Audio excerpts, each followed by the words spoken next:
Hi there, this is Harry and welcome back to Advanced English Lessons with Harry, where I try to help you to get a better understanding of the English language, helping you with vocabulary, expressions, phrases, whatever it takes to help you to improve conversational English or indeed your business English. And from time to time, we include an article, a newsy article, something in the news, and I read that for you and I give you some words and expressions that have been used in the article and explain what they mean. So that's exactly what we're going to do in this particular lesson. And at the end of the lesson, if you need any further help, need any further explanations or examples, then please write to me on www.englishlessonviaskype.com and I'll happily provide you with any information that you like or that you need. Okay, so getting back to this advanced English lesson, it's all about an article. The article appeared in the Guardian newspaper, which is a really nice source of well-balanced articles that we like to read from time to time. And the particular heading in this particular article is another warning about the AI apocalypse. I don't buy it. So it's not my opinion, it's the opinion of the journalist who wrote the particular article. So he's just saying, or she is saying, another warning about the AI, the artificial intelligence apocalypse. People think we're coming into a major catastrophe dealing with artificial intelligence. And the journalist says, I don't buy it, meaning they don't necessarily agree with it. So what I'll do, I'll read it once just for you to get the gist of what it's about. Then I'll read it a second time, putting some stress on certain words. And then I'll come back and I'll give you an explanation as to the meaning of those particular words. Okay, so let's start. And here's the text. So I'll read it once for you just to get a gist and then a second time to get a better understanding, and I'll come back and give you the particular words and expressions that I've highlighted so you get a meaning and how we can use them. So here's the first reading just for the gist. AI tools like ChatGPT are everywhere. It is the combination of computational power and availability of data that has led to a surge in AI technology. But the reason models such as ChatGPT and Bard have made such a spectacular splash is that they have hit our own homes, with around 100 million people currently using them. This has led to a very fraught public debate. It is predicted that a quarter of all jobs will be affected one way or another by AI, and some companies are holding back on recruitment to see which jobs can be automated. Fears about AI can move markets, as we saw yesterday when Pearson shares tumbled over concerns that AI would disrupt its business. And looming above the day-to-day debate are the sometimes apocalyptic warnings about the long-term dangers of AI technologies, often from loud and arguably authoritative voices belonging to executives and researchers who developed these technologies. So, are people right to raise the spectre of apocalyptic AI-driven destruction? In my view, no. I agree that there are some sobering risks, but people are beginning to understand that these are socio-technical systems. That is, not just neutral tools, but an inextricable bundle of code, data, subjective parameters, and people. AI's end users and the direction it develops aren't inevitable, and addressing the risks of AI isn't simply a question of stop or proceed. Companies are aware of these issues as they work on new systems. OpenAI, the company behind ChatGPT, sums them up pretty well. It recognizes that while a lot has been done to root out racism and other forms of hate from ChatGPT's responses, manipulation and hallucination, which means producing content that is nonsensical or untruthful, essentially making stuff up, still happen. I'm confident that trial and error plus burgeoning research in this area will help. Okay, so that's the article. So basically what the journalist is saying is giving his opinion about the current surge in the interest in artificial intelligence, in particular systems such as ChatGPT and Bard, which have been introduced in the last 6 months or so, and there are lots and lots of people around the world using it. But there are also frustrations because the impact of ChatGPT and other artificial intelligence on current jobs is huge, and people, of course, are panicking and worried as to what the future will hold for jobs. So this particular journalist believes that balance is important, that yes, these issues are there, but we shouldn't be overly concerned, and like everything else, we should learn to embrace these new developments. They happen to be my own opinions. I think that's actually quite right, that it's senseless and difficult to push them aside and ban them or try to ban them, because they will be there anyway. So we might as well embrace what is there and try to work for the good and the better of everyone. Okay, so let me read it to you a second time, a little bit more slowly, okay, so that you can understand it, and then I'll give you a meaning of the words that I've highlighted. AI tools like ChatGPT are everywhere. It is the combination of computational power and availability of data that has led to a surge in AI technology. But the reason models such as ChatGPT and Bard have made such a spectacular splash is that they have hit our own homes, with around 100 million people currently using them. This has led to a very fraught public debate.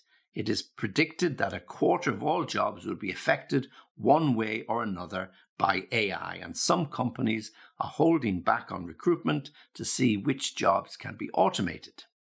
Fears about AI can move markets, and as we saw yesterday when Pearson shares tumbled over concerns that AI would disrupt its business. And looming above the day-to-day debate are the sometimes apocalyptic warnings about the long-term dangers of AI technologies, often from loud and arguably authoritative voices belonging to executives and researchers who developed these technologies. So, are people right to raise the spectre of apocalyptic AI-driven destruction? In my view, no.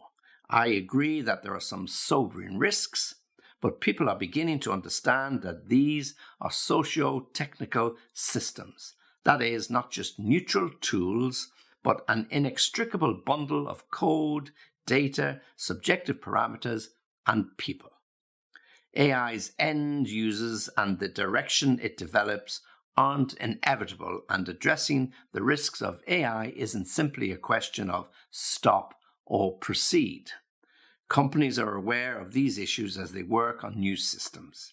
OpenAI, the company behind ChatGPT, sums them up pretty well. It recognizes that while a lot has been done to root out racism and other forms of hate from ChatGPT's responses, manipulation and hallucination, which means producing content that is nonsensical or untruthful, essentially made up, still happen. I'm confident that trial and error plus burgeoning research in this area will help. Okay, so there's the article. As I explained before, just the argument that's going on these days between should we or should we not embrace or try to ban all of this new issues, this new media, these new platforms such as ChatGPT and Bard. Okay, so the words that I've highlighted. The first word is computational. So just be careful with the pronunciation, okay? Computational.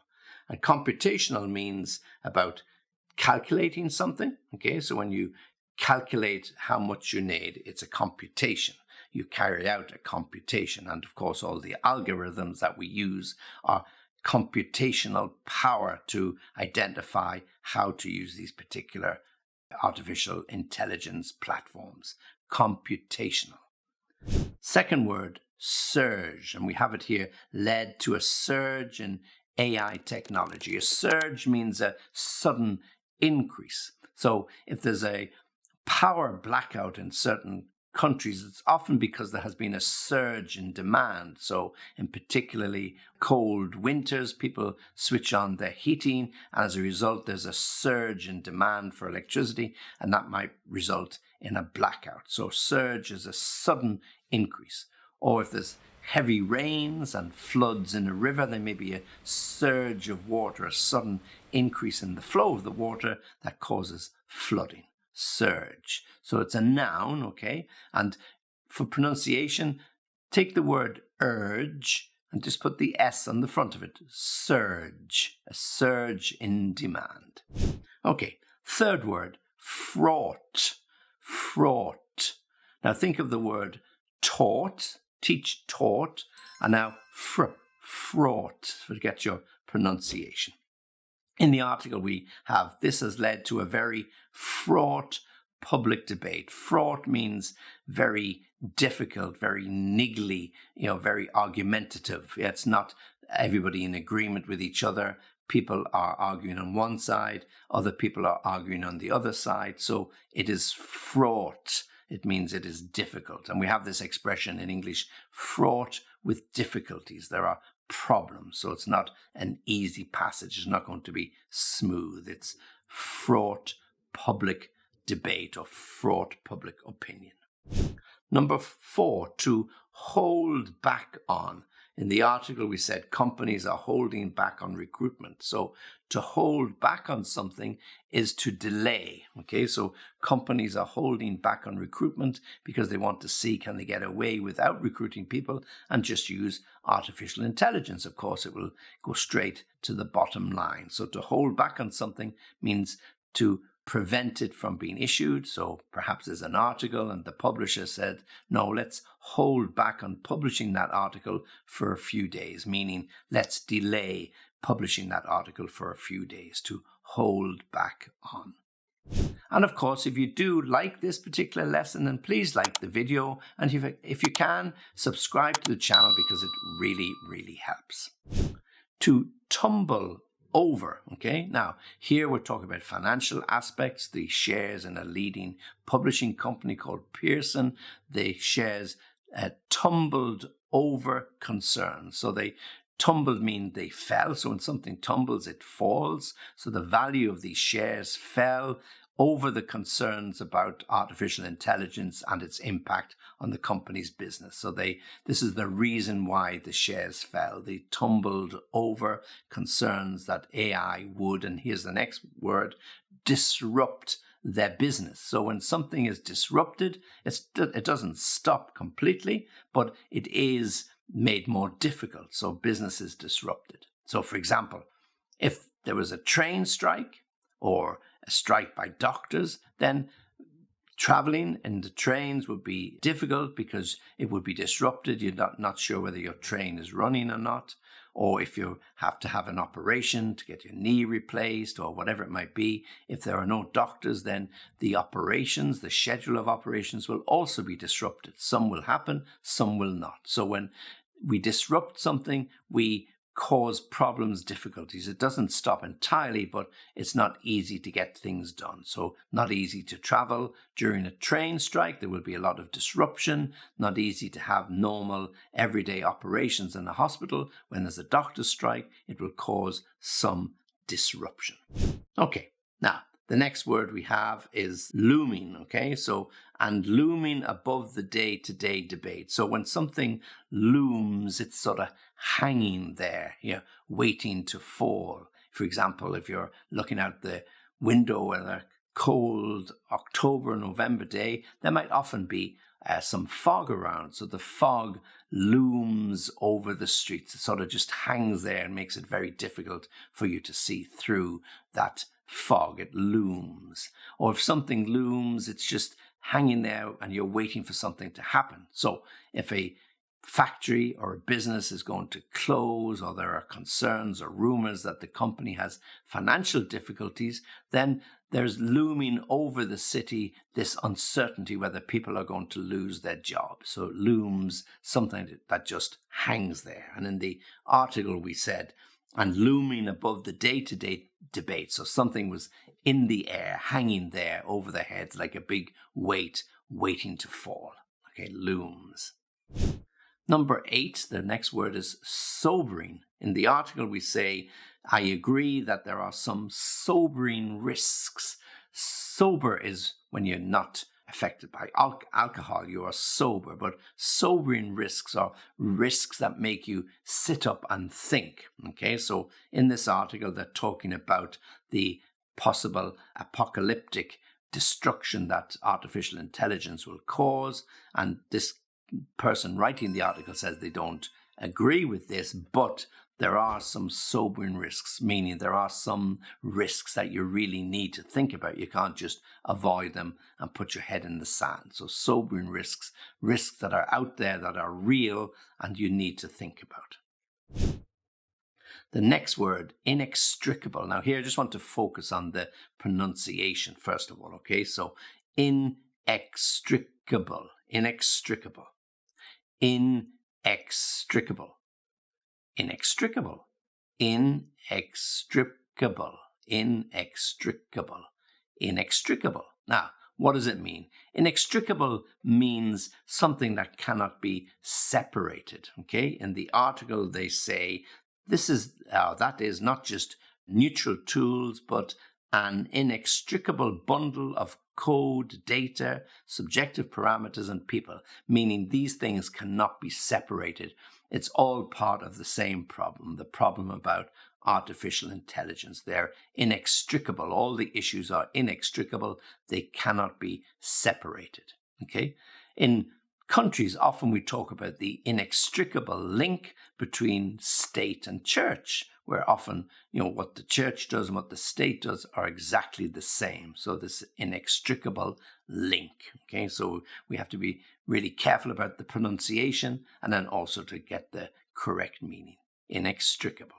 Next word, inevitable. A little bit easier to pronounce, inevitable. And here in the article we say the use of artificial intelligence at the end of the day and the direction in which it develops aren't inevitable. So inevitable means something that is going to happen no matter what. So, the end of the day is always inevitable. We get up in the morning at 7 or 8 a.m.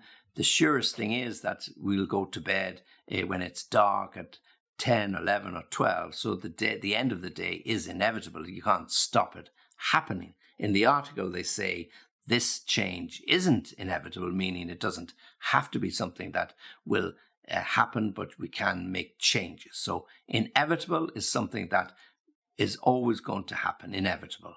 As soon as night follows day, it's inevitable.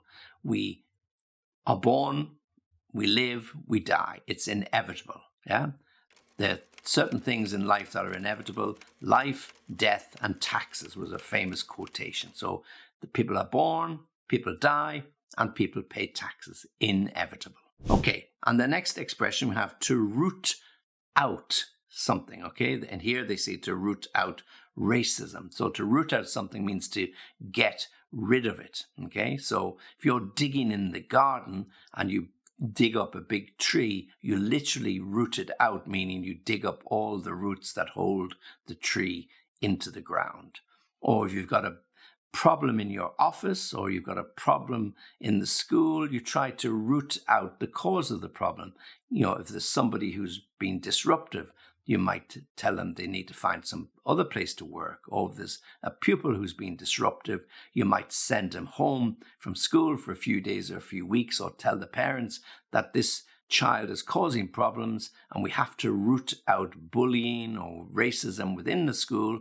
And if the child doesn't improve the behavior, then they will be asked to leave. So to root out something is to get rid of it, dig it up and throw it out.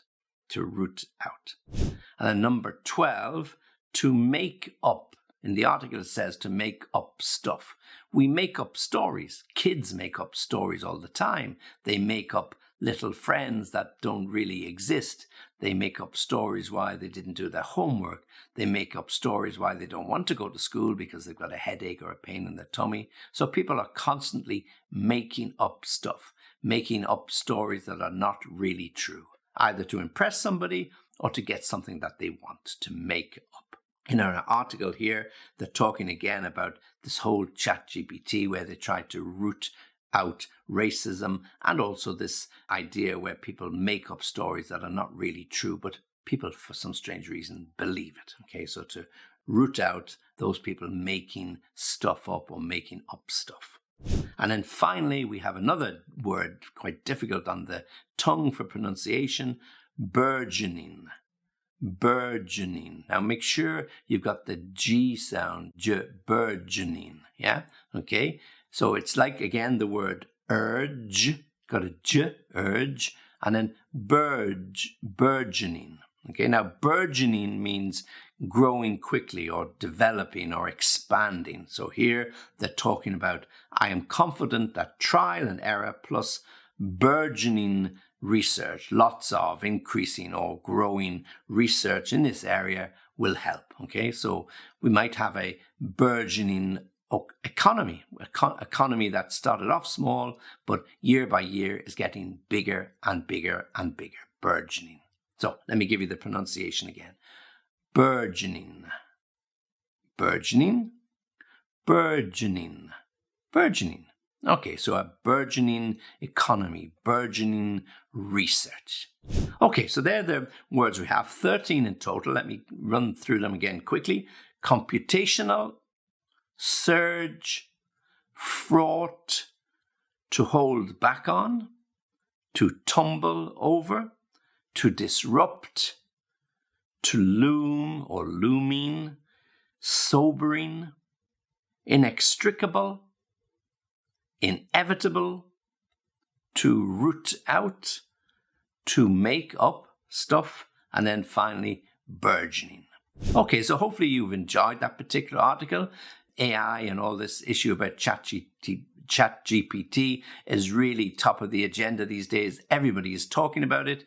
Everybody is looking out for it. Everybody's practicing. We tried it ourselves here just to see what we could get, and the results are quite amazing. Okay, so if there's anything else that you require in relation to this article or the words or the phrases or the expressions, as I said at the beginning, give me a call, send me an email, and we'll try to help you out. Okay, this is Harry as always, thanking you for listening and for watching. And remember, join me for the next lesson.